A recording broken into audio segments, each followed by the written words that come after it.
প্ৰেছডালৰ মোৰ নাম বিমান বৰগোহাঁই, মই গেলেকী মণ্ডলীৰ পৰা আহিছোঁ। মোৰ দুটা জীৱন্ত সাক্ষ্য মই ক'বলৈ লৈছোঁ। মোৰ বহুমূত্ৰ ৰোগ আছিলে। মই এগিলাচ পানী খালে 4-5 প্ৰস্ৰাৱ কৰিব লাগে, আৰু মই পবিত্ৰ গৃহলৈ আহোঁতে 1.5 ঘণ্টা বাটত 2-3 বাৰ প্ৰস্ৰাৱ কৰিব লাগে। নিশা শুবৰ সময়ত মই পানী নাখাওঁ, পানী খালেও 2-3 চামুচমানে খাওঁ। কেতিয়া প্ৰস্ৰাৱ ওলাই যায় মই নিজে গম নাপাওঁ। এতিয়া আজি পবিত্ৰ গৃহলৈ আহিছোঁ, বাটত এবাৰো প্ৰস্ৰাৱ কৰা নাই, শুই উঠি প্ৰস্ৰাৱ কৰিলোঁ, আৰু ইয়াতহে প্ৰস্ৰাৱ কৰিছোঁ।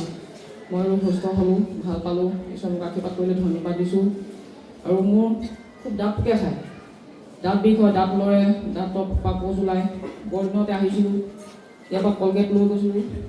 এমাহ বহিয়ে মই দাঁত লৰা ভাল পালোঁ, দাঁত সুস্থ হ'ল, দাঁত পোকে খোৱা মই ভাল পালোঁ। ঈশ্বৰ মোক আশীৰ্বাদ কৰাৰ বাবে মই ধন্যবাদ দিছোঁ। মোৰ দেউতাকো সেৱা জনাইছোঁ।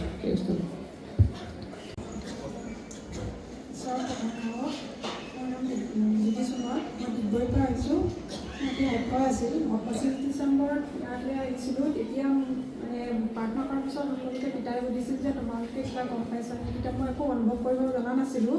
তো মায়ে মোক সুধিলে তই গম পালিনে? মই ধৰিবই নোৱাৰিলোঁ। তাৰপিছত ঘৰলৈ গৈ মই ক'লোঁ যে সপোনত মানে মোক তুমি দেখুৱাই দিবা যে মই সঁচাকেই মই পবিত্ৰ আত্মা পালোঁনে নাই। তেওঁ মোক পিতাই সপোনত দেখুৱালে, আৰু পিতাই মোক ইমান জোৰছে এচাত দিলে যে মোক গোটেই ৰাতিটো মানে চেকচেকাই থাকিল। তাৰপিছতে ৰাতিপুৱা কঁকালৰ বিষো আছিল, তো সেই বিষটো মানে মোৰ নাইকিয়া হৈ গ'ল।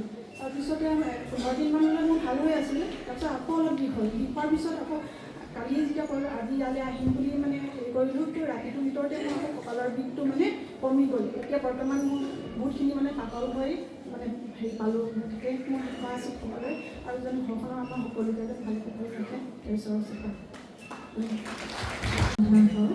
মোৰ নাম মণিকা দত্ত গগৈ। মোৰ এতিয়া সাক্ষ্য আছিল। মই 26 ডিচেম্বৰৰ দিনাখন ইয়াত লঘোণ প্ৰাৰ্থনা দিবলৈ আহিছিলোঁ। মোৰ ভৰিটো ইমান বিষাইছে, মানে মই বহি ভালকৈ প্ৰাৰ্থনা কৰিব পৰা নাই। আৰু মোৰ মনত মানে এনেকুৱা লাগিছিল পিতাই যেন মোক চুই দিলে মানে মোৰ ভৰি বিষটো ভাল হ'ব। মই কিন্তু 26 তাৰিখে লঘোণ প্ৰাৰ্থনাৰ পৰা মানে মই শান্তিৰে থাকিবই পৰা নাই। কিন্তু জিৰণিৰ দিনটোত মই পিতাইক মানে 2-3 বাৰ মই চৰণ চুইছোঁ, কিন্তু পিতাই মোক মানে চুই নাই দিয়া। মোৰ মনটো ভাবিছোঁ পিতাই মোক নুচুলোঁ, মই পিতাই গীততেই মোৰ ভাল হ'ম। কিন্তু পিতাই মানে যেতিয়া আমাক ষ্টেজত নাচিবলৈ মাতিলে মই দৌৰি আহিছোঁ।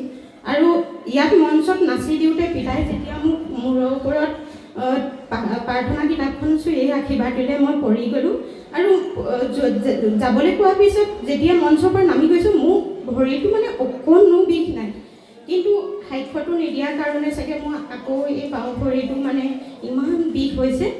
মই ঈশ্বৰৰ ওচৰত প্ৰাৰ্থনা কৰিছোঁ যাতে মোৰ এই সাক্ষ্যটোৰ দ্বাৰাই মোৰ এই ভৰি বিষটো আজিৰ পৰা যেন ভাল হয়। ঈশ্বৰক ধন্যবাদ দিছোঁ।